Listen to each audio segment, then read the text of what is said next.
जय श्री कृष्णा गुरुजी। छोटी दीपावली को नरक चतुर्दशी क्यों कहते हैं? जय श्री कृष्णा। छोटी दीपावली को नरक चतुर्दशी, रूप चतुर्दशी, रूप चौदस, काली चौदस, कई नामों से संबोधित किया जाता है। पहला आपने जो प्रश्न किया कि इसको नरक चतुर्दशी क्यों कहते हैं, क्योंकि कार्तिक कृष्णा चतुर्दशी के दिन भगवान श्री कृष्ण ने नरकासुर राक्षस का वध किया था, इसलिए तो इसको नरक चतुर्दशी कहते हैं। और नरकासुर राक्षस, जिसको कई स्थानों पर भौमासुर भी कहा गया है, उसने 16,100 कन्याओं को बंदी बना रखा था अपने कारागार में।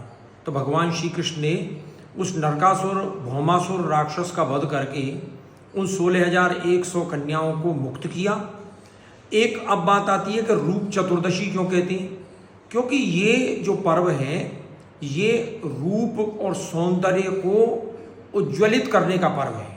तो इसलिए इस दिन उबटन और तिल के तेल इत्यादि का प्रयोग करके स्नान करके सौंदर्य की श्री वृद्धि का ये पर्व है। इसको काली चौदस भी कहते हैं। दक्षिण भारत में काली माता की उपासना का पर्व है ये।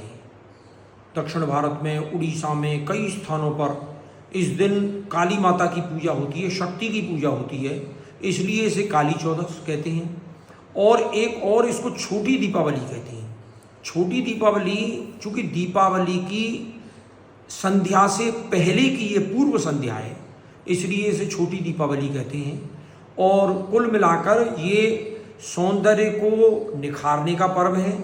इस दिन स्नान आदि करके, उबटन इत्यादि लगा के, सुंदर सुंदर वस्त्र धारण करके अपने शरीर के जो कांति है, जो सौंदर्य है, उसको निखारने का प्रयास करना चाहिए।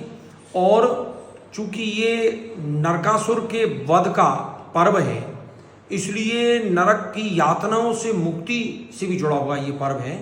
तो हमें प्रभु से प्रार्थना करनी चाहिए कि जो अकाल मृत्यु है उसका निवारण हो, उससे हमें मुक्ति मिले, और नरक की यातनाओं का जो भय है उससे भी प्राणी निवृत्त हो, ऐसा हमें इस पर्व के दिन प्रयास करना चाहिए। और नरकासुर राक्षस के वध के कारण ही इसे नरक चतुर्दशी कहते हैं। जय श्री कृष्ण।